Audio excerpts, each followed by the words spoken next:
नमस्कार दोस्तों, स्वागत है आपका मेरे YouTube channel political science zone में। दोस्तों, आज की इस वीडियो में हम बात कर रहे हैं अरस्तू के आइडियल स्टेट की, अरस्तू के आदर्श राज्य संबंधित विचार का। ये लेक्चर 2 है फ्रेंड्स। लेक्चर 1 में हमने देखा था कि अरस्तू के लाइफ हिस्ट्री को, उनके द्वारा रचित पुस्तकों को और फिर उनकी अध्ययन पद्धति को भी हमने देखा हुआ है लास्ट वीडियो में, लेक्चर 1 में। आप प्लेलिस्ट में जाके चेक कर सकते हैं। और आज हम उनके आइडियल स्टेट को देखेंगे। फ्रेंड्स, अगर आप लोगों को मेरी वीडियोस पसंद आ रही है तो प्लीज़ लाइक सब्सक्राइब करना ना भूलें, ताकि मैं इस तरह की वीडियोस आप लोगों के लिए और लाती रहूं। तो चलिए फ्रेंड्स, स्टार्ट करते हैं आज की इस वीडियो को। Nature and origin of the state. पहले देख लेते हैं राज्य की उत्पत्ति के बारे में अरस्तू के क्या विचार थे। अरस्तू राज्य की उत्पत्ति के विषय में क्या कहते हैं। अरस्तू की जो प्रसिद्ध कृति है पॉलिटिक्स, जो उनकी फेमस बुक है, उसके प्रथम भाग में वो कहते हैं कि राज्य की जो उत्पत्ति हुई है, राज्य का जो स्वरूप है, उस पे उन्होंने पॉलिटिक्स के प्रथम भाग में विचार किया है। और उसमें वो कहते हैं कि राज्य जो है वो व्यक्ति के लिए आवश्यक भी है और स्वाभाविक भी है। वो व्यक्ति को आवश्यक मानते हैं राज्य के लिए और स्वाभाविक भी मानते हैं। वो कहते हैं कि राज्य के जो स्वाभाविक विकास पर वो विचार करते हुए अरस्तू कहते हैं कि मनुष्य जो है वो अकेला अपूर्ण होता है। उन्होंने राज्य की जो उत्पत्ति का सिद्धांत है उसे विश्लेषणात्मक पद्धति का प्रयोग करते हुए करते हैं। वो विश्लेषणात्मक पद्धति का प्रयोग करते हैं राज्य का वर्णन करने के लिए। और वो कहते हैं कि एक व्यक्ति सर्वप्रथम इस दुनिया में सर्वप्रथम एक व्यक्ति होगा, लेकिन एक व्यक्ति जो कि अकेला जो है वो अपूर्ण माना जाएगा। एक व्यक्ति क्या है, वो पूर्ण नहीं हो सकता, अकेला माना जाएगा, अपूर्ण माना जाएगा, जब तक कि वो व्यक्ति वैवाहिक संबंध स्थापित नहीं कर लेता है। और वैवाहिक संबंध के द्वारा वो परिवार का निर्माण नहीं कर लेता है, वो क्या होगा, अपूर्ण माना जाएगा, वो पूर्ण माना नहीं जाएगा। और जब वह व्यक्ति वैवाहिक संबंध द्वारा परिवार का निर्माण कर लेगा और एक परिवार का निर्माण करके वो एक वैवाहिक संबंध स्थापित कर लेगा, तो वो जो परिवार है वो पूर्ण होगा। और उसी प्रकार उसी क्रम में एक परिवार से 2 परिवार बनेंगे, 2 परिवारों से 3 परिवार बनेंगे, और इस प्रकार परिवारों का क्रम बढ़ता जाएगा और कई परिवारों का निर्माण हो जाएगा। वो कहते हैं इसी प्रकार जब परिवारों का क्रम बढ़ेगा, परिवार से गांव बनेंगे, गांव से समाज बनेगा और समाज से राज्य का निर्माण होगा। तो वो ये क्रम बताते हैं राज्य की उत्पत्ति का, कि पहले एक व्यक्ति होगा लेकिन वो अपूर्ण माना जाएगा बिना वैवाहिक संबंध के, और जब वो वैवाहिक संबंध स्थापित कर लेगा और परिवार का निर्माण होगा तो वह पूर्ण होगा एक व्यक्ति। और फिर कई सारे परिवारों का निर्माण होगा, एक परिवार से बढ़ते बढ़ते कई परिवार बनेंगे, और जब परिवारों का समूह होगा तो वो समाज बनेगा, और समाज से गांव का निर्माण होगा, और गांव से एक राज्य का निर्माण होगा। यहाँ एक और बात है फ्रेंड्स, कि जो अरस्तू कहते हैं, वो कहते हैं राज्य जो है वो व्यक्ति से पूर्ववर्ती है। मैंने यहाँ मेंशन नहीं किया है, लेकिन मैं इसे बता देती हूँ आप लोगों को। वो कहते हैं राज्य जो है वह व्यक्ति से पूर्ववर्ती है, अर्थात राज्य जो है वो व्यक्ति से पहले आया, पहले है, राज्य व्यक्ति से पहले है। तो मैं ये इसलिए यहाँ बता रही हूँ फ्रेंड्स, क्योंकि ये एक कन्फ्यूज़न वाला वर्ड है, कन्फ्यूज़न है, ऑब्जेक्टिव में पूछा जाता है।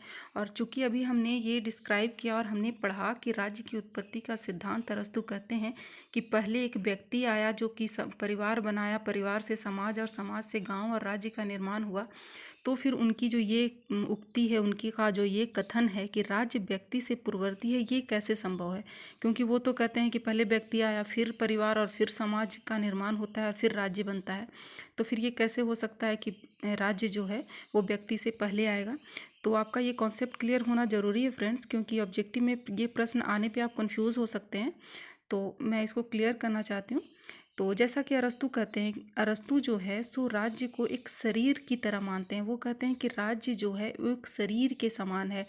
जिस प्रकार हमारे शरीर के अलग अलग अंग होते हैं, हाथ, पैर, नाक, मुंह, अलग अलग अंग होते हैं, और हर एक अंग का एक निश्चित कार्य होता है, हर एक अंग का एक कार्य होता है।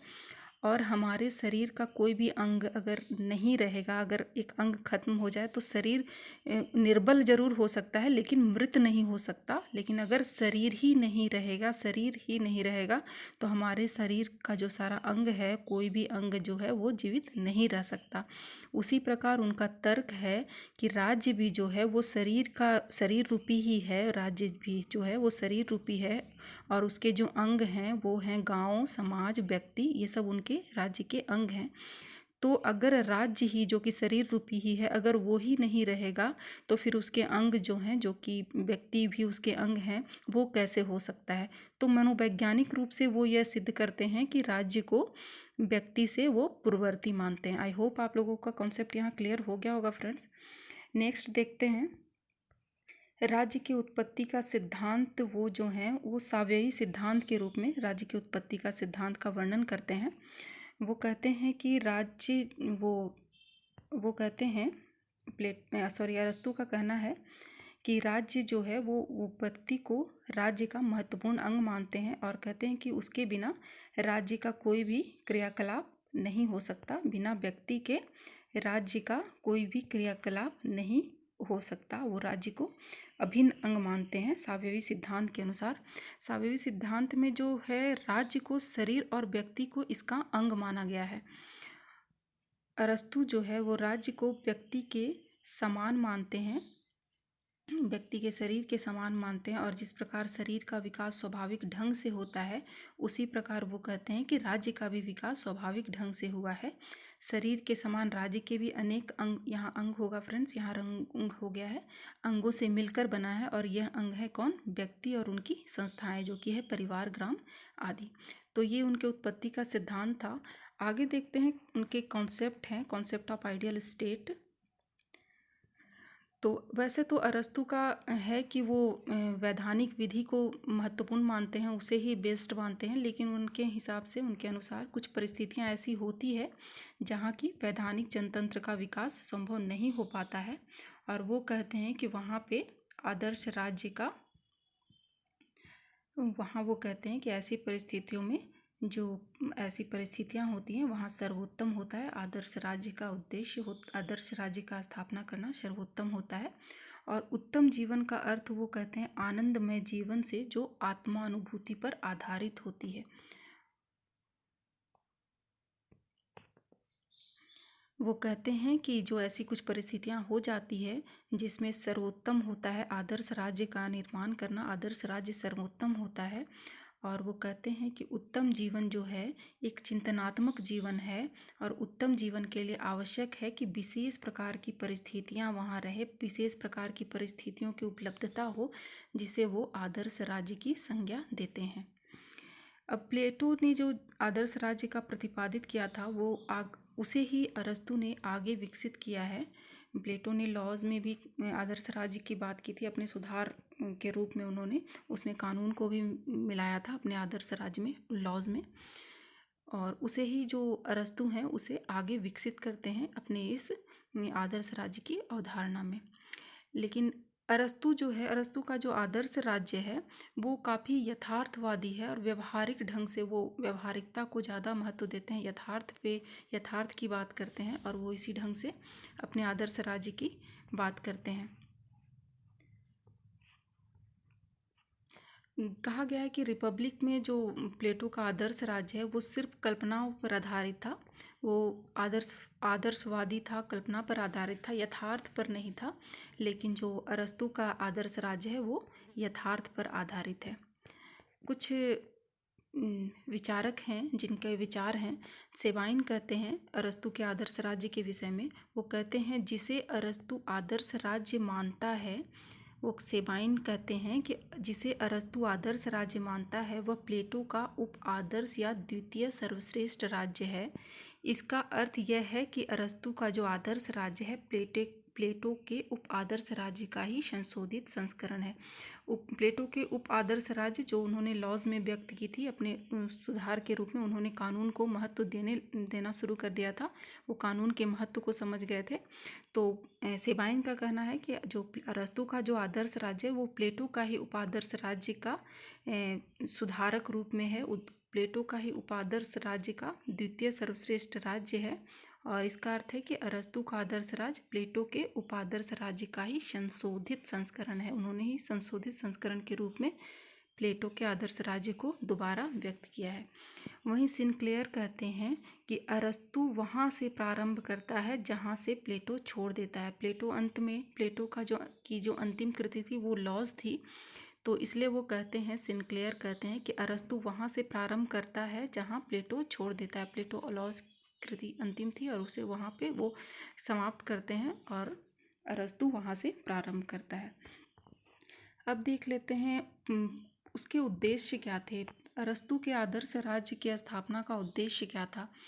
तो अरस्तु जो हैं वो उत्तम जीवन की उपलब्धि तथा ऐसे जीवन की प्राप्ति के लिए आवश्यक भौतिक और आध्यात्मिक साधनों की व्यवस्था करना चाहते थे, जिसके लिए वो कहते थे कि आदर्श राज्य का होना आवश्यक है। आदर्श राज्य आवश्यक है उत्तम जीवन की प्राप्ति के लिए।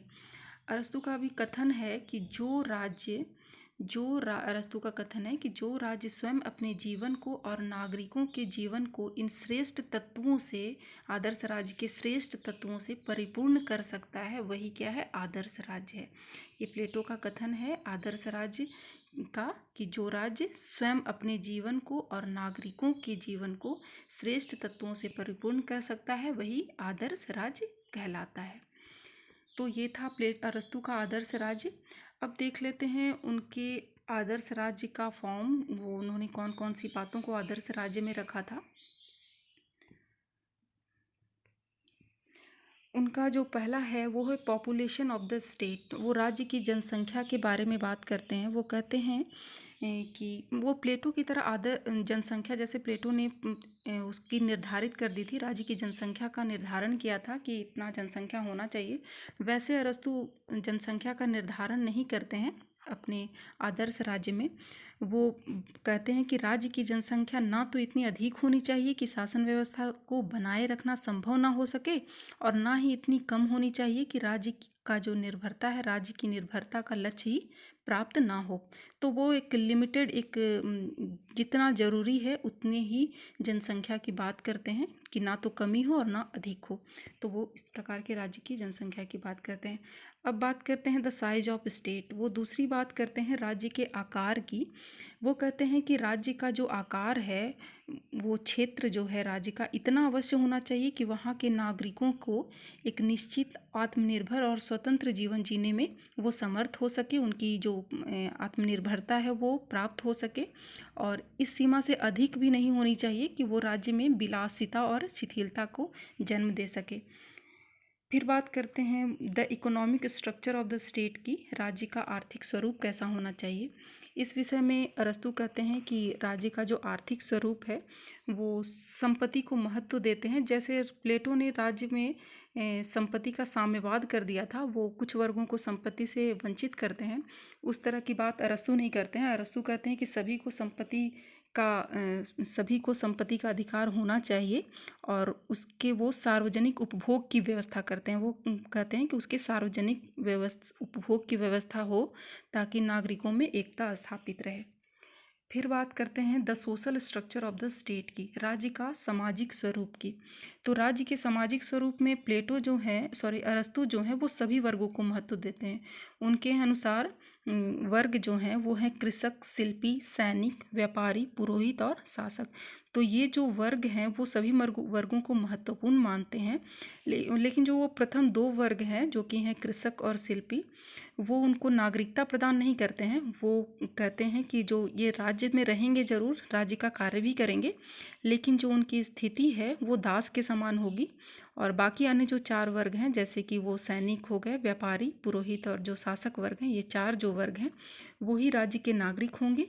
और वो युवा अवस्था में सैनिक का कार्य करेंगे, प्रौढ़ावस्था में राज्य शासन संचालन का कार्य करेंगे, और वृद्धावस्था में पुरोहित का कार्य करेंगे। तो उन्होंने इस तरह से राज्य का सामाजिक स्वरूप निर्धारित किया, वर्गों का सामाजिक स्वरूप निर्धारित किया था। अब बात करते हैं character of the citizen. Character of citizen, नागरिकों का चरित्र। उनके हिसाब से नागरिकों का चरित्र कैसा होना चाहिए। वो वहाँ की परिस्थितियाँ जहाँ वो रहते थे वो काफ़ी उससे प्रभावित थे, यूनान की सभ्यता से। और वो चाहते थे कि जो जनता का जो चरित्र होना चाहिए वो यूनानियों के चरित्र के समान होना चाहिए। मतलब नागरिकों में साहस होना चाहिए, उत्साह होना चाहिए, जागरूकता होनी चाहिए, स्वतंत्रता प्रियता होनी चाहिए और बुद्धिमत्ता, कला, प्रियता, इन सभी का समावेश जनता में, नागरिकों में होना आवश्यक मानते हैं वो। अब बात कर लेते हैं मैरिज का, विवाह के बारे में। तो प्लेटो ने परिवार का साम्यवाद कर दिया था, परिवार से कुछ वर्गों को वंचित किया था। अरस्तु उसे नहीं मानते हैं। अरस्तु का कहना है कि जो परिवार है, परिवार व्यक्तित्व और नैतिक दोनों के लिए आवश्यक है। इसीलिए आदर्श राज्य में व्यक्तिगत आधार पर पारिवारिक जीवन व्यतीत करने का वो अधिकार देते हैं। और वो कहते हैं कि जो परिवार का जो साम्यवाद जो प्लेटो ने किया था, साम्यवाद में जो बांटा था, वो अनैतिक है। जबकि परिवार जो है, परिवार को होना चाहिए, परिवार की जो है नैतिकता के साथ उसका संबंध है, इससे व्यक्तिगत विकास भी होता है और नैतिकता का भी विकास वो मानते हैं। तो इस प्रकार वो परिवार को आवश्यक मानते हैं और विवाह को महत्व देते हैं। अब बात कर लेते हैं सॉवरेंटी ऑफ स्टेट की, विधि का शासन।